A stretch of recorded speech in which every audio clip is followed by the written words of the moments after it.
Mariam couldn't resist. She wanted to meet Zalil. वो मन ही मन जलील से मिलने के लिए एक प्लान बना लेती है, और हाँ, इस बारे में नाना को नहीं बताती, बिकॉज उसको पता था कि अगर उसने नाना को बताया तो द अल्टीमेट आंसर जो होगा वो ना होगा. सो वो नेक्स्ट डे बिना नाना को बताए जलील से मिलने के लिए चली जाती है. जब वो वहाँ पहुँचती है तो जलील के जो लेजिटिमेट यानी कि जो जायज़ बच्चे और बीवी है वो उससे मिलने नहीं देते. वो पूरी तरीके से टूट जाती है. अगले दिन जलील का ड्राइवर उसे घर छोड़ने आता है. जब वो वापस अपने घर जाने के लिए चल रही होती है तो ड्राइवर आगे और मरियम पीछे थी. कुछ दूर जाने के बाद ड्राइवर मरियम को कहता है कि वो वहाँ से वापस चली जाए. मरियम को समझ नहीं आता है कि घर तो मरियम का है, मरियम यहाँ से कहाँ जाए. वो फिर भी आगे बढ़ती है, और थोड़ा और आगे बढ़ने के बाद उससे रियलाइज़ होता है कि ये तो नाना है. It's Nana who is dangling at the end of a high branch and she's no more. Maryam एकदम चुप सी हो जाती है और वो उन सभी लम्हों को याद करती है जहाँ पर नाना ने उसे कहा था कि तुम वहाँ मत जाना, वो तुमसे प्यार नहीं करते हैं, मैं हूँ जो तुम्हारे लिए हूँ. इस वक्त मरियम को नाना की बहुत ज़रूरत थी, पर नाना अब इस दुनिया में नहीं थी. नाना को गुलदमन के कब्रिस्तान के कोने में दफना दिया जाता है. आफ्टर दिस जलील मरियम को कोलबा तक ले आता है और विलेजर्स के सामने, गाँव वालों के सामने ही makes a very great show of tending to Mariam. वो उसका एक सूटकेस उठाता है और मरियम का सारा सामान उसमें डाल देता है. फिर वो उसके पास आता है और उसे पंखा करने लगता है. उसे देख के तो ऐसा लग रहा था कि मानो कि वो कितना दुखी है. वो मरियम से पूछता है कि क्या उसे कुछ चाहिए. मरियम कोई जवाब नहीं देती है. वो यही सवाल उससे 2-3 बार और पूछता है. मरियम बोलती है, मुल्ला फैजुल्ला. मुल्ला फैजुल्ला मरियम को कुरान पढ़ाते थे. वो अंदर आते हैं, मरियम के पास बैठते हैं. उन्हें देखते ही मरियम रोने लगती है. He then cups her face in her hand and says कि रो ले मेरे बच्चे, रो ले. रोने में शर्म कैसी.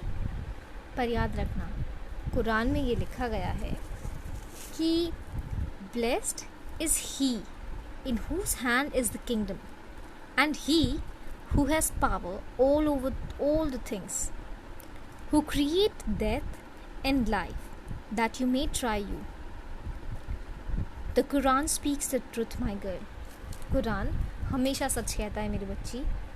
And then he says that behind every trial and every sorrow that he makes us shoulder, God has a reason. और बात तो सच है. मरियम को उनकी एक भी बात सुनाई नहीं दे रही थी. वो पूरे समय सिर्फ रो ही रही थी. वो सिर्फ यही सोच रही थी कि नाना उसे कह रही थी कि अगर तुम जाओगी तो मैं मर जाऊंगी. I'll just die. And she did die. इस स्ट्रैटेजी के बाद मरियम एकदम चुप सी हो जाती है. जलील उसे अपने साथ लेके चला जाता है. वो उसके गेस्ट रूम में सो रही होती है. वहाँ पे जलील ने उसे रहने के लिए उसका गेस्ट रूम दिया होता है. इन्हीं दोनों में वो रियलाइज़ करती है कि नाना सही कहती थी. She doesn't belong here. Mariam के वहाँ रहने से जलील की बीवियाँ काफ़ी नाखुश थी, तो वो वहाँ से मरियम को हटाने के लिए एक प्लान बनाती है, because they just wanted to get rid of her. So they come up with a solution, and the solution is marriage. You heard me right.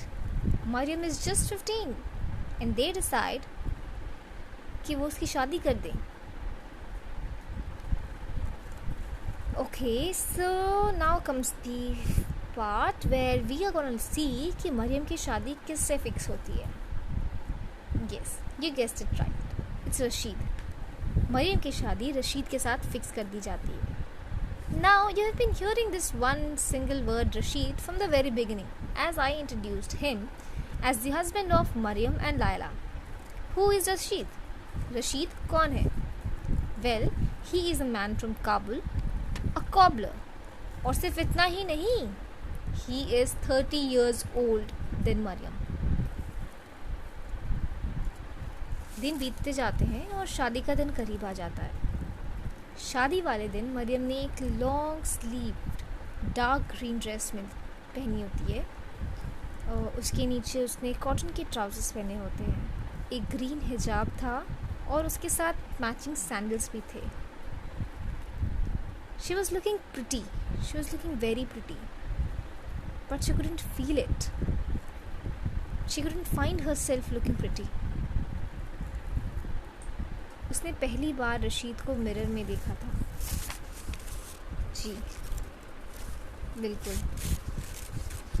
वो ऐसा चेहरा था कि she just couldn't think more about it. It was just a big, square, ruddy face. And we'll talk about other factors later in the other part. So, keep waiting for the other part. I'll be coming out with the other part very soon. Keep updated. Goodbye.